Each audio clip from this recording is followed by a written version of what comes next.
કેમ છો મિત્રો? કહેવતો વિશે જાણવાની મજા આવે છે ને? આજે હું તમારી પાસે લઈને આવી છું વિરોધાર્થી કહેવતો.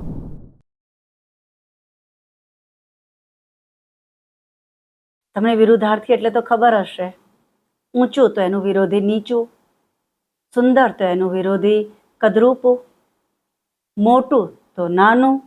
આવા શબ્દોના વિરુદ્ધાર્થી હોઈ શકે, પણ કહેવતમાં વિરુદ્ધાર્થી કેવી રીતે હોઈ શકે? હા, આપણે સમાનાર્થી કહેવતો જોઈતી. આપણે જોયું હતું કે એક જ અર્થ આપનારી અનેક કહેવતો હોઈ શકે. તો એ વાત તો સમજાય એવી છે, પણ કહેવતમાં વિરોધાર્થી કેવી રીતે હોઈ શકે?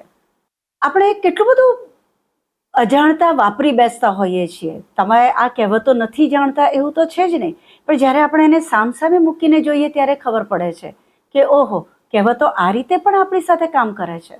દાખલા તરીકે બહુ જ જાણીતી કહેવત છે, બોલે એના બોર વેચાય. હા, ધ્યાનથી હા, વેચાય કીધું છે, વહેંચાય નથી કીધું. જ્યારે વસ્તુ વહેંચાય છે ત્યારે તો એ વિના પૈસે વિના મૂલ્યે સૌ કોઈને આપવામાં આવે છે, તે વહેંચાય છે.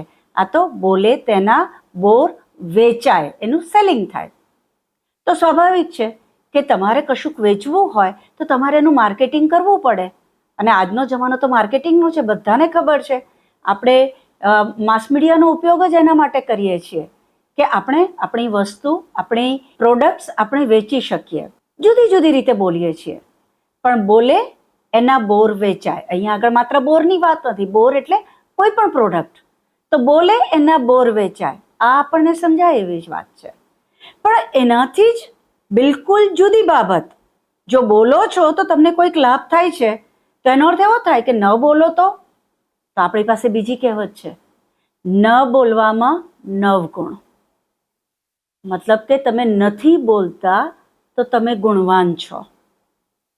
તમને ક્યારે બોલવું જોઈએ? તમને ખબર હશે કે બહુ જ બધી વખત એવું થતું હોય છે કે કેટલીક વખત ગેરસમજ થવાનું કારણ, કેટલીક વખત ઝઘડો થવાનું કારણ આ જ હોય છે કે બિનજરૂરી બોલવામાં આવ્યું હોય છે. તો જ્યાં જરૂર છે એટલું જ બોલવામાં આવે, બિનજરૂરી બોલવામાં ન આવે, તો તમારું સંબંધ, તમારા સ્વાસ્થ્ય, તમારી આધ્યાત્મિકતા, આપણે જેને ઓરા કહી શકીએ ત્યાં સુધી બધું જ સચવાય છે. તો બોલે એના બોર વેચાય અને નવ બોલ્યામાં નવગુણ છે ને. એક બાજુ બોલવાની વાત, એક બાજુ ન બોલવાની વાત, અને બે વિરોધી બાબત છે અને બંનેની કહેવત છે. એવી જ રીતે બીજી આપણે એક કહેવત સમાનાર્થીમાં જોઈતી કે જ્યારે આપણે બધાએ સાથે મળીને કામ કરીએ, સહકારથી કામ કરીએ તો કામ સરસ રીતે થાય. તો આપણે કીધેલું ઝાઝા હાથ રળિયામણા, કે જેટલા વધારે હાથ હોય એટલું સરસ રીતે કામ થાય. તો એની સામે બીજી વાત એવી છે કે એકવાર એવું બન્યું કે એક ઘરમાં વહુ જે છે એણે ખીર કરવા મૂકી હતી. હવે બધાને ખબર છે કે ખીર કરવાની હોય ત્યારે ખાંડ છેલ્લેથી ભેળવાય. એટલે વહુને એમ કે હું પછી ખાંડ ભેળવું છું. ત્યાં આગળ સાસુ રસોડામાં આવી. સાસુએ ખીર હલાવી અને સૂંઘી જોઈ, સહેજ સ્વાદ ચાખી જોયો તો ગળપણ નહોતું, એટલે એમણે ખાંડ નાખી દીધી. હલાઈ અને એ ત્યાંથી ગયા. થોડી વાર પછી વહુ આવી. એને તો મગજમાં હતું જ કે મારે ખાંડ નાખવાની બાકી છે, એટલે એણે પાછી ખાંડ નાખી દીધી. ખીર અતિશય ગળી થઈ ગઈ, ન ખવાય એવી ગળી થઈ ગઈ. કારણ શું? જવાબ આપણી કહેવતમાં છે, ઝાઝા રસોઈયા રસોઈ બગાડે. ખ્યાલ જ ના હોય કે કોણે શું કર્યું છે તો પોસિબલ છે કે કશુંક કરવાનું રહી જ જાય, અને શક્ય છે કે કશુંક બિનજરૂરી વધારે થઈ જાય. તો એક બાજુ વાત છે કે ઝાઝા રસોઈયા રસોઈ બગાડે, અને એક બાજુ વાત આપણે છે કે ઝાઝા હાથ રળિયામણા. તો બે જુદી વાત છે. જેમ આપણે કહીએ છીએ કે ઝાઝા રસોઈયા રસોઈ બગાડે, એવા જ અર્થની બીજી એક કહેવત છે. જે વડીલો છે એમને તો તરત ખ્યાલ આવશે, પણ જે લોકો નવી પેઢીના છે, શક્ય છે કે એમણે આ શબ્દો ન સાંભળ્યા હોય. ઝાઝી સુયાણીએ વેતર વંઠે.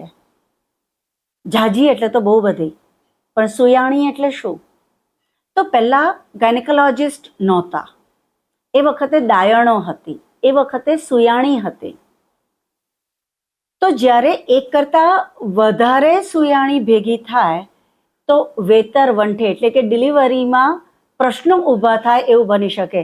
એક જણના મતે એક ઉપાય કરવાનો હોય, બીજાના મતે બીજો ઉપાય કરવાનો હોય, ત્રીજાના મતે ત્રીજો ઉપાય કરવાનો હોય, અને જુદા જુદા ઉપાયો કરવામાં એક પણ ઉપાય સફળ ના થાય અને વેતર જે છે, આવનારું બાળક જે છે, સંતાન જે છે, બચ્ચું જે છે, એને નુકસાન થાય. તો ઝાઝી સુયાણીએ વેતર વંઠે. એક બાજુ ઝાઝા હોય તો કામ સરસ રીતે થાય, અને એક બાજુ ઝાઝા હોય તો કામ બગડે છે ને, વિરોધી બાબતો. એવી જ રીતે બીજી એક કહેવત છે, મોસાળમાં જમવું અને મા પીરસનાર. તો આનો અર્થ શું થયો કે મોસાળ એટલે તો માનું ઘર, મા પોતાના ઘરમાં છે, અને મા તમને પીરસનારી છે, મા તમને ઓળખે છે. એટલે તમે કંઈક વિચારો એ પહેલા તો મા તમને તમારું ગમતું, તમારું ભાવતું તમને પીરસી દેવાની છે. તો તમે બહુ ઠાઠથી જમવાના છો. મોસાળમાં જમવું અને મા પીરસનાર, માગવાની જરૂર જ ના પડે. તો એની અપોઝિટમાં આપણને કઈ કહેવત મળે છે? માગ્યા વિના તો માય ન પીરસે. તમે જ્યારે નથી માંગતા તો મા તમને બહુ બધી રીતે ઓળખે છે, પણ ક્યારે તમને શેની જરૂર છે એ તમારે એકવાર માને કહેવું પડે. અથવા તો એનાથી પણ એક ડગલું આગળ આપણી જે નૈતિકતાની વાત છે, આપણી જે સંસ્કારિતાની વાત છે, સમાજમાં સ્વસ્થ રહેવાની જે વાત છે, તો એના સંદર્ભે આપણા ત્યાં એક નીતિ એવી છે, માગ્યા કરતા મરવું ભલું. તમને ખબર હશે, સુદામાને અજાચક વ્રત હતું. ક્યારે એમણે કોઈની પાસે હાથ લાંબો નથી કર્યો. કેમ? તો કે માગ્યા કરતા મરવું ભલું. તો એક બાજુ વાત છે કે માગવાની જરૂર જ નથી, અને બીજી બાજુ વાત છે માંગવું જ ન જોઈએ. હવે તમને થશે કે આ બેમાંથી કયું સાચું? ન બોલ્યામાં 9 ગુણ સાચું કે બોલે ન બોર વેચાય? મિત્રો, બંને વાત સાચી છે. મેં તમને પહેલા જ કીધેલું કે આ કહેવતો જે છે એ શાણપણનો, ડાપણનો ભંડાર છે. આ કહેવતો આપણને શીખવાડે છે કે દરેક વસ્તુમાં વિવેક જરૂરી છે. ક્યારે બોલવું અને ક્યારે ન બોલવું એ જાણવું જરૂરી છે.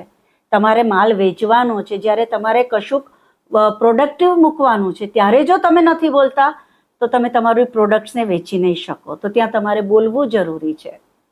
પણ જ્યાં તમારે નથી બોલવાનું, તમને ખબર પડે છે કે અહીંયા સંબંધ સાચવવાનો છે, અહીંયા સ્વાસ્થ્ય સાચવવાનું છે, અહીંયા ઉર્જા સાચવવાની છે, ત્યારે ન બોલવામાં વિવેક છે. તો ક્યારે બોલવું, ક્યારે ન બોલવું એનો વિવેક હોવો જોઈએ. ક્યારે બધા સાથે મળીને કામ કરે અને ક્યારે એકલા રહીને કામ કરવું, એ સમજવામાં વિવેક જોઈએ.